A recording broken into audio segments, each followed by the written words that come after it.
Well, good morning, Brilliant Labs viewers. We're really excited this morning. This is our first ever Read Aloud. Say good morning, Katey. Good morning, everyone. Hi. Thanks for having me in your houses and on your screens today. I know, right?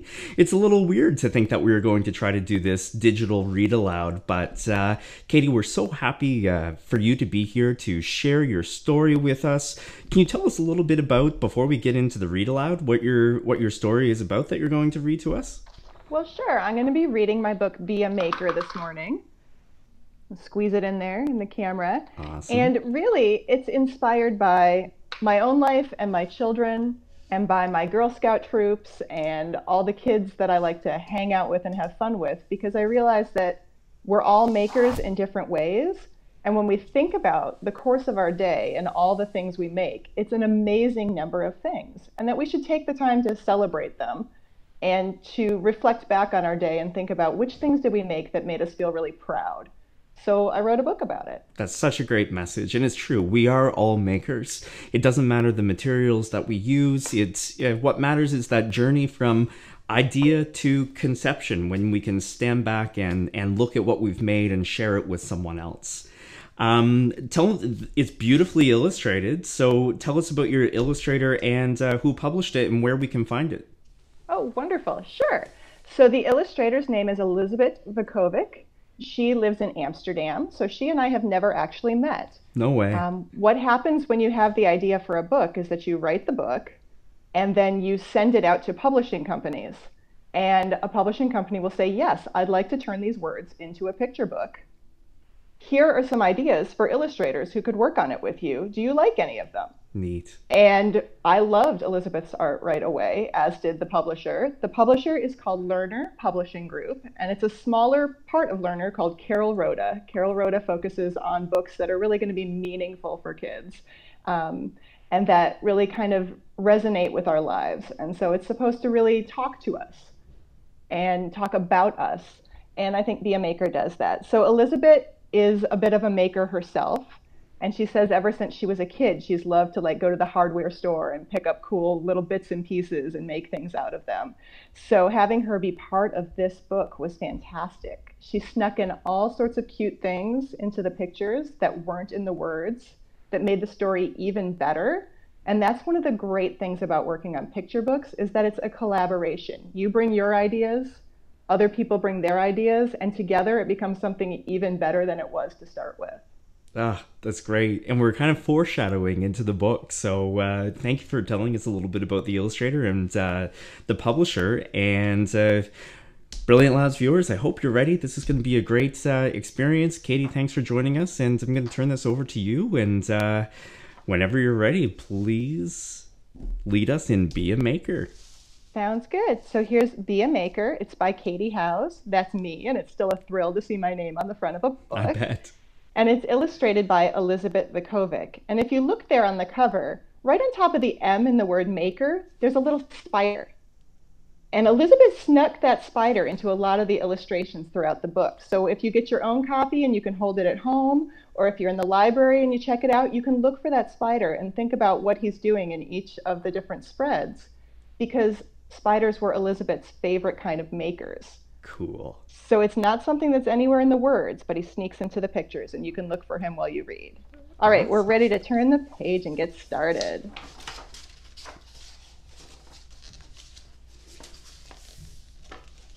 All right.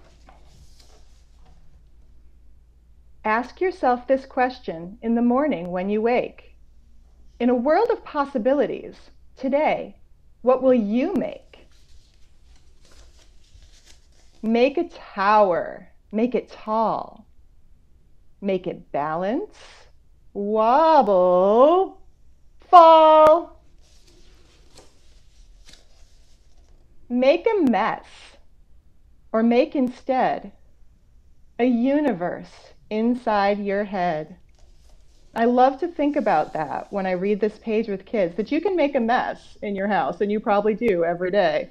But you can also make something inside your own mind, a whole world that nobody else can see, nobody else gets to make the rules for it, nobody else can tell you how to do it. You get to invent it right there. And you don't have to clean it up when you're done. Um, That's so right. it's two extremes on that page. Make a rhythm, drum and pound. Ears make out another sound. And here's where you need to look at the illustration again. Down in the bottom corner, the little girl's head kind of tips to the side, like she's listening for something. It says, ears make out another sound. It's because she's heard something unusual, and now she's curious about what it could be. So as we turn the page here, we know that she's curious and trying to figure out what's going on. Ah. Make a telescope from toys. See what's making all that noise. I love it. Look at that. Do you see the spider hanging down? Oh, And what then, a great work of symmetry there. so when she's looking through that telescope, she's used a toy that many kids will have at home or will have seen at school or maybe at a museum called a kaleidoscope. And rather than making it really clear what's going on, what's making that noise, it's made it kind of a mystery, a beautiful mystery though. And this is just another way that curiosity kind of fuels what we make. There's a beautiful link to some classic making materials here and some authors, some classic makers as well. Yes, she's worked a lot of little references into artists and scientists and authors and just people with curiosity all throughout the book. So it's a great place there to find some of them. And I love that she's really highlighted some female scientists and female artists who've made a big impression on the world. So that's another thing to look for when you page through the book on your own, is to find all those little secret details. That's awesome. All right. Make a blueprint. Make some more. Cover desk and wall and floor. Because you need a plan, right? That's right. Make your way to play outside. Make a spaceship. Take a ride. Make a map to journey's end. On the way, you make a friend. Now on this page, I love that she's drawn the map. The artist drew the map in crayons. Yeah. Just the way I would have done it at home. Yeah. And you can see some clues in the illustration that help you figure out, again, what our character's curious about. She starts at home, and you see the spider in the picture there hanging off her house. And there's a classic sort of map feature on here that tells you what she's looking for. There's an X marks the spot. And near that X, we see some people wearing hard hats, carrying wood around on their shoulders or ladders. So we're starting to get more clues about maybe what she's hearing in her neighborhood. But on the way, she got distracted by a friend who also appears to be a maker. Because while she's got that cool spaceship she made out of a skateboard and cardboard and an umbrella, he's turned his bicycle into what I can only call a boat cycle. Yeah. Which is also a really awesome invention. So we know a lot about their character just from looking at them right now. These are creative makers who love going places. He's on the way to look for a crustacean of some kind. Perhaps. That's awesome. All right. Make a snack and make a spare. Make enough for both to share. Make a plan and make a sign. Have your neighbors make a line. I'm guessing there's a lot of you out here reading this or listening to this who've made a lemonade stand or a baked goods stand or have had a flea market or a small sale or something. And there's just something really satisfying about setting that up for yourself and selling something to the neighbors or to your friends. And I know it's tough right now because we have to keep distance from one another, but it's also a great game to play, especially if you've got people in your house. My kids love to set up stands and sell things to one another, or to build stands out of their Legos and have the Lego characters go to different kinds of shops and things. So it's a great play experience, even if you can't do it for real right now. It's so interesting to see these lemonade stands take on some of the personality of whom you are going to be selling that lemonade to, you know, and maybe they take that on in their Lego constructions. Absolutely. All right, there's a lot to unpack in this spread. We've got a lot more clues about what might be going on in the neighborhood right now. We're in sort of a new situation. So looking around at the pictures, you see lots of things going on. You see wheelbarrows and ladders and garden beds. And it says, make a gift of what you made. Make a smile from lemonade. Oh. And you see our main characters, they have their jar full of money there. And they're handing it to a woman who's wearing a t-shirt that kind of represents what she's working on. There's a house on there and a tree, and it just sort of shows us that she is one of the builders, one of the makers in the neighborhood, and they're giving her the money from their lemonade stand. Wow. So this is a moment where you can reflect, was there ever a time that you gave something, that you shared something that you made, or something that you earned, or something that you had with other people? It's a moment of generosity. Mm-hmm. And we're going to find out for sure, because I think you probably have a sneaking suspicion right now what's happening in the neighborhood, but we're going to find out for sure as we turn the page what's going on. All right. Make a pledge to help some more. Make a floor, a wall, a door. Make a difference. Shine a light. Make your town a team tonight. And now we see for sure that the whole town, the whole neighborhood has come together, and they're building this park with a playground and gardens for everyone to enjoy. And we see lots of different people, different sizes, shapes, and colors, all coming together to work on this project that everyone gets to enjoy. That's one of my favorite kind of things to make, is something that everyone can work on together. Absolutely.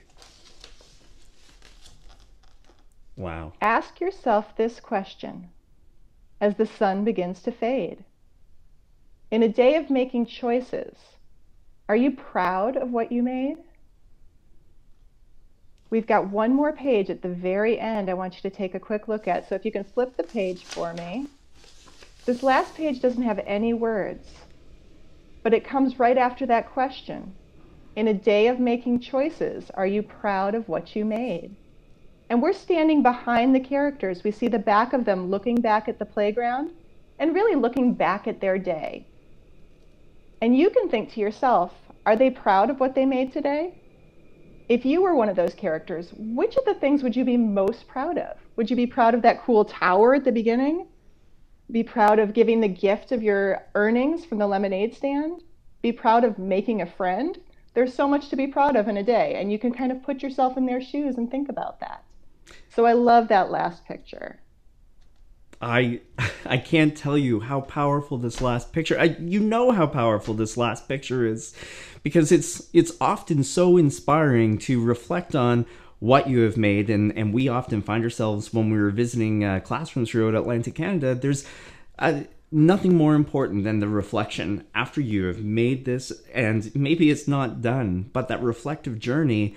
You might be thinking of an experience that you have made along the way that has led to whatever it is that you're looking at or that you're holding in your hands. And that's what I love about this image. Even though that they're looking at the community playground and the play structures that they've collaborated with their neighbors and their community members to make, maybe they're thinking about that lemonade experience or the sharing experience or the act of making a new friends. All of these are maker experiences that lead to something. They are. And I like to think of the book as a circle as well, because we start and end with a question. And here we have that question where we're reflecting, are you proud of what you made? But then if you start back at the beginning, it says, today, what will you make? And really our life is like that. We can finish up a day saying, what are you proud of? And wake up the next morning going, so what am I going to make today? And you start it all over again in a cycle. And it gives you a joy to wake up in the morning with the question, what am I going to make today? That you might not have otherwise waking up. Your first thought waking up might be, oh no, not again.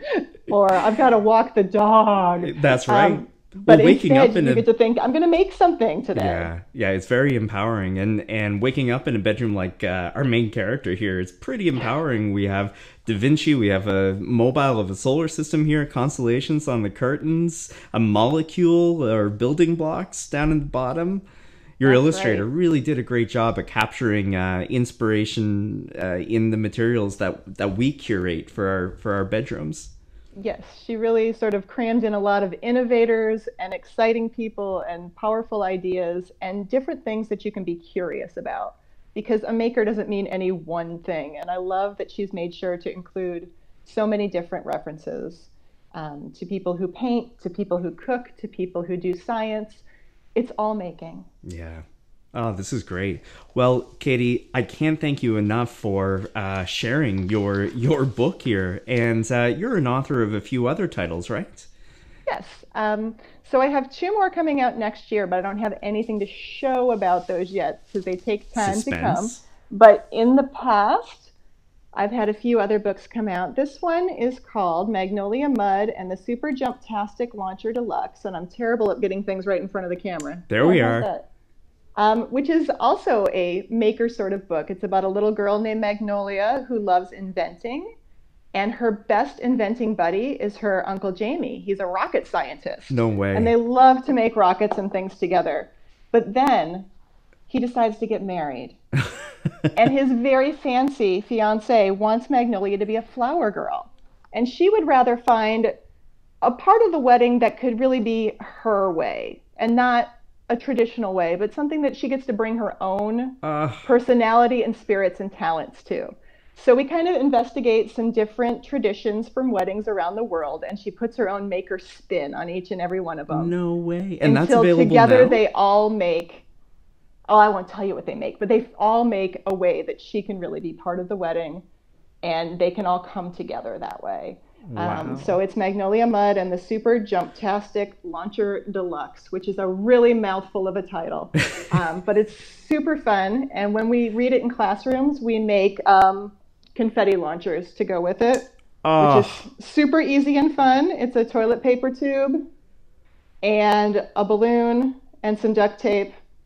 And I do have tutorials for it online if you look for them, but it's super easy to make and it's super fun to sort of share that with the book or just to launch stuff around your house. You know, we've just shared that with everyone watching, and you're going to have to come back and do another read aloud for us. Oh, I'd love to. That would be fun. It's a really fun book to read out loud. Well, that's I get to say nuts, bolts, and sprockets a lot, which is kind of her way of being fed up. I don't know if I've ever really known what a sprocket is, but so I'll have to pick up Magnolia Muds and learn a little bit more about it.